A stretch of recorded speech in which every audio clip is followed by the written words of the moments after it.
All right, testing. We are back.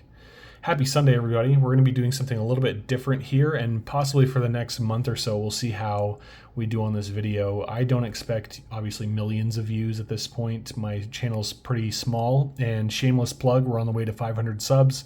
If you'd like to subscribe, I am doing a silver giveaway at 500, and we'll do another one at 1,000. So the faster we get there, the faster someone on this video will get some free silver. Anyways, back to the video.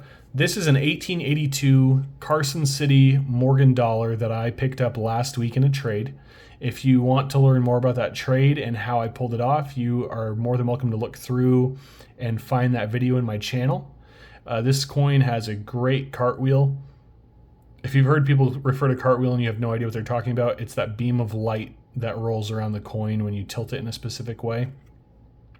If you're not familiar with Morgan dollars, that CC there stands for Carson City. It's the mint where this coin came from, and it is the rarest of the mint coins that you can pick up.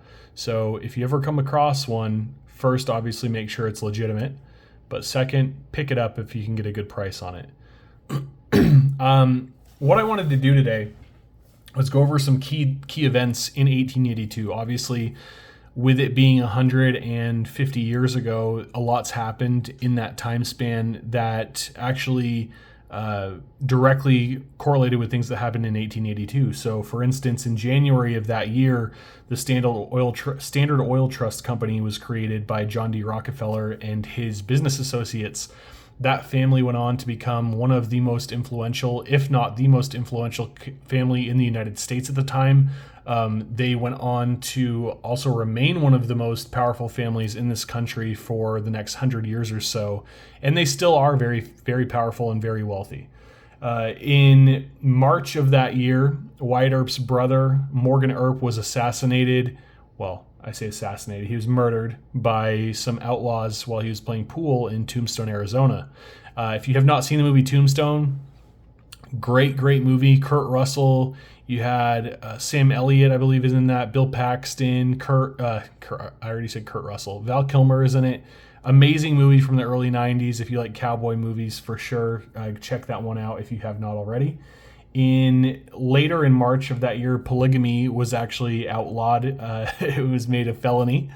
And at the end of the month in March, the Knights of Columbus was founded. So the Knights of Columbus is a very large organization now in 2023, and they do a lot of charitable good in the United States.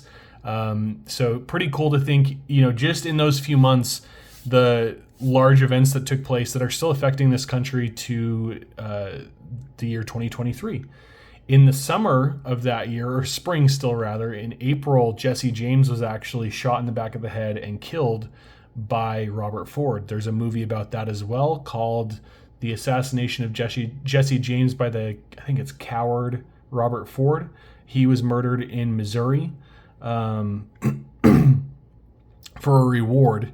And that put an end to a streak of terror by Jesse James. So this coin, just throwing it out there, actually, I don't know if it was minted at the time, but it's possible it could have been in Jesse James's hands or one of his outlaw band's hands at some point before he got killed. Too bad there's not a little, well, no, it's morbid, never mind. Moving on, in August of 1882, the U.S. Congress passed the 1882 Immigration Act. And then in September, this is a big one, September of 1882, Thomas Edison started the U.S.'s first commercial electric power plant. It lit 1 square mile of New York City. So that's pretty remarkable if you think about, obviously, every house in the United States now, unless you're just way off grid on purpose for the most part, is wired for electricity. And it all started with that very first commercial electric power plant in 1882. And then in that same vein of thought, he actually created the first string of Christmas lights that very next year. So next time you're driving around and looking at people's Christmas lights, or getting the bill for your Christmas lights, you can thank Thomas Edison for that, or whoever he stole the idea from. A lot of people credit him for being a great inventor. Obviously, it turned out years and years later that he took a lot of his inventions from other people and just kind of, played them up and tweaked them a little bit to make them his own. Still, pretty remarkable person, even if he wasn't the greatest of people, and a lot of his ideas weren't his own. But he still, took a lot of stuff to market. I like to compare him to Elon Musk, who obviously didn't invent electric cars, but he has taken them and put them in a place where now they're marketable across the United States. So anyways, not to get off topic, but moving on, if you look back at the Depression as well, the Depression of 1882 to 1885 started in 1882. The Chicago White Sox, or as they were known back then, the Chicago White Stockings, they beat the Cincinnati Red Stockings 2-0, and Cincinnati dropped out of the series after that, after being threatened to be expelled by the American Association of Baseball. So kind of interesting. And then in December of that year, if you're a baseball fan, the National League was admitted 2 new teams who are no longer around anymore, the New York Gothams and the Philadelphia Quakers.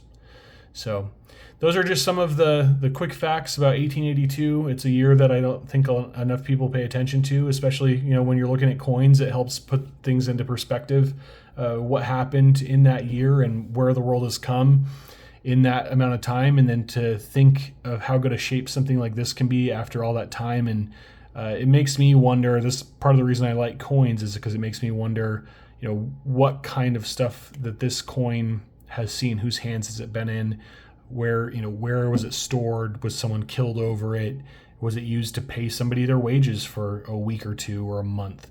And a lot of people don't realize as well, the dollar coins were actually very popular with the freed slaves because they liked having something physical to hold after they did a day's work. So when the slaves were freed and they were being paid, a lot of them did ask to be paid in silver currency like the Morgan dollar. So it's, again, very interesting fact, to me at least. We'll do another one of these on another year. I'm going to just pick one out of the drawer at random. And I'm going to work on, in the meantime, we're going to work on getting some stuff together in my office here. So if you have any ideas, I'm going to first off get a lamp right here somewhere, a desk lamp. And then I might get a little desk fan as well. We've got just a quick tour. The Morgans that I have right now that are just raw Morgans. In this desk drawer, we've got some slabbed Morgans. In this drawer, we have a lot of it's basically bullion grade stuff. So Silver Eagles, I've got a couple little bars in there and some constitutional silver. And then down here, this is all the stuff that I currently have for sale on eBay. So feel free to check out my eBay store. If you don't know the name of my eBay store, you're more than welcome to go take a look. I'll link it in the description below. And then down here we have just some random stuff. My wonderful daughter helped me sort everything out, so this is partly her that did this. This is actually a cool coin as well. I haven't done much on this one. It's a 1909 VDB penny, and I've been wondering if I should send it in for grading. I took it into a shop last week, and the guy told me that it was an XF grade coin, which I think he's crazy. He offered me $2 for it, so I obviously passed. But if you look at this thing, I mean, it is clean. So I know it's just a penny, but hey, even if it comes back and it's worth $50, $50 is $50. So anyways, that's all for today. We've got another couple videos coming up later this week. I have some stuff coming in from auctions. I have stuff coming in from eBay. I've got stuff going out to eBay. So a lot of exciting stuff coming up. Once again, on the road to 500 subs. Feel free to subscribe. Leave a comment if you have any questions for me. Let me know if you have video ideas that you'd like to see me do.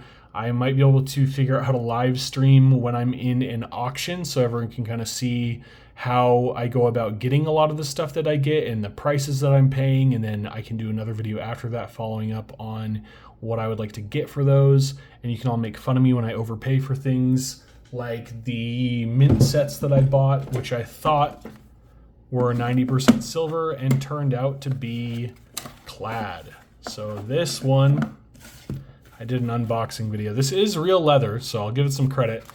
But when I bought this on the auction, it just said proof silver set. And I was like, oh my gosh. So I thought this was silver, that was silver, that was silver, that was silver. It turned out these are all nickel copper alloy, I believe. And then this one is silver 90%. So I paid, I think, $30 for this. I'm going to sell it, or I'm in the process of trying to sell it on eBay right now. And I'll probably get $30 minus the eBay fees out of it. So I'll end up losing about $4 on it. I guess $4 isn't too much to pay for a learning experience like that. But anyways, we'll catch you guys on the next video. Thank you again for watching, and I appreciate you, every single one of you. Can't wait to give away some more silver in just a couple hundred subscribers. Thanks.